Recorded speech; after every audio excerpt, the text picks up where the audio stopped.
Perkenalkan, kami dari kelompok 1. Di sini kami akan mempresentasikan hasil diskusi kami mengenai obat adrenergic. Sebelumnya, perkenalkan, nama saya Cunisa Maulabo dan rekan saya Santi Sapira, Dinda Destia Putri, Estika Fitria, Rima Silvia Maharani. Anatomi fisiologi sistem saraf otonom. Sistem saraf otonom disusun oleh serabut saraf yang berasal dari otak maupun dari sumsum tulang belakang dan menuju organ yang bersangkutan. Dalam sistem ini terdapat beberapa jalur dan masing-masing jalur membentuk sinapsis yang kompleks dan juga membentuk ganglion. Sistem saraf otonom berfungsi untuk mempertahankan keadaan tubuh dalam kondisi terkontrol tanpa pengadaan secara sadar. Sistem saraf otonom bekerja secara otomatis tanpa perintah dari sistem saraf sadar. Sistem saraf otonom juga disebut sistem saraf tak sadar karena bekerja di luar kesadaran. Struktur jaringan yang dikontrol oleh sistem saraf otonom yaitu otot jantung, pembuluh darah, iris mata, organ trokalis, abdominalis, dan kelenjar tubuh. Secara umum, sistem saraf otonom dibagi menjadi Selanjutnya, sistem saraf otonom dibagi menjadi dua, yaitu sistem saraf simpatis dan sistem saraf parasimpatis. Sistem saraf simpatis ialah sistem saraf yang terletak di depan ruas tulang belakang yang berpangkal pada sumsum tulang belakang medula spinalis yang terdapat pada daerah dada dan pinggang.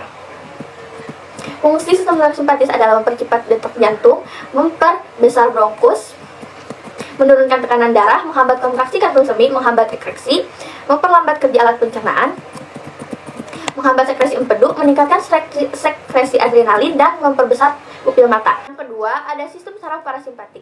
Sistem saraf parasimpatik adalah sistem saraf yang berpangkal pada sumsum tulang lanjutan atau medula oblongata. Sistem saraf parasimpatik memiliki fungsi kerja yang berlawanan dengan sistem saraf simpatik. Jika fungsi utama sistem saraf simpatik adalah mempercepat kerja organ tubuh, beda halnya dengan fungsi utama sistem saraf parasimpatik, yaitu memperlambat kerja organ tubuh. Dari kerja kedua sistem saraf yang berlawanan ini menghasilkan keadaan yang normal. Fungsi dari sistem saraf parasimpatik adalah menghambat detak jantung, memperkecil pupil mata, memperlambat kontraksi kantung semit, merangsang ekresi dan mempercepat alat pencernaan, meningkatkan tekanan darah, meningkatkan sekresi empedu, dan memperkecil sekresi adrenal. Selanjutnya ada patofisiologi asma. Asma merupakan penyakit akibat peradangan dalam saluran udara atau bronkus. Peradangan itu akhirnya membuat saluran pernapasan bengkak dan sangat sensitif. Akibatnya, saluran pernapasan menyempit sehingga udara yang masuk ke paru-paru jadi terbatas. Asma dibedakan menjadi beberapa jenis, yaitu asma olahraga, asma nokturnal, asma karena pekerjaan tertentu, asma batuk, dan asma alergi. Asma disebabkan oleh interaksi lingkungan dan genetika yang merupakan kombinasi yang rumit dan belum sepenuhnya dimengerti. Asma itu biasanya penyakit keturunan.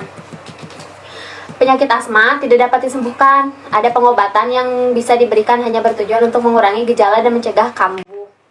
Pengobatan yang diberikan oleh dokter, pertama ada obat kontrol jangka panjang. Jika kondisi yang dialami termasuk kronis atau persisten, ringan, hingga berat, pengobatan yang cocok adalah terapi jangka panjang.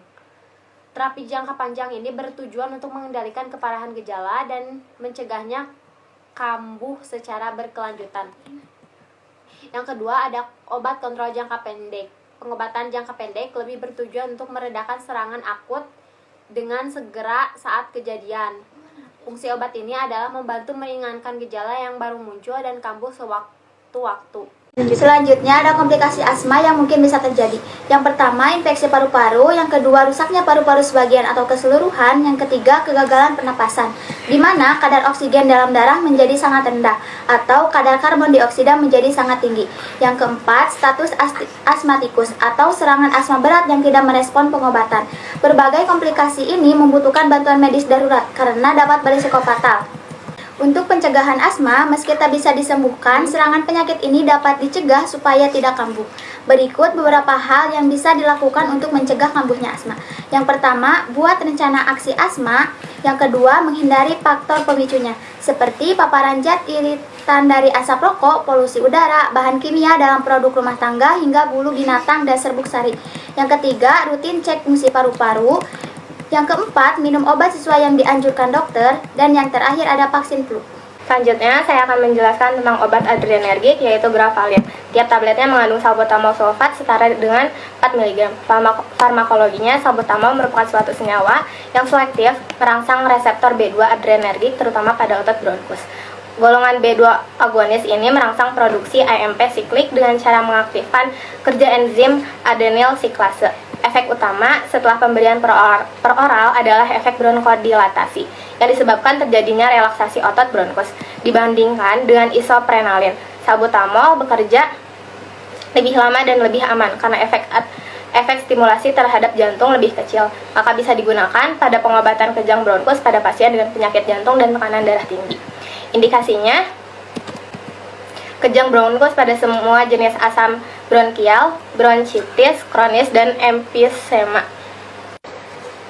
Dosisnya, dewasa dan anak di atas 12 tahun setengah sampai 1 tablet 3-4 kali sehari.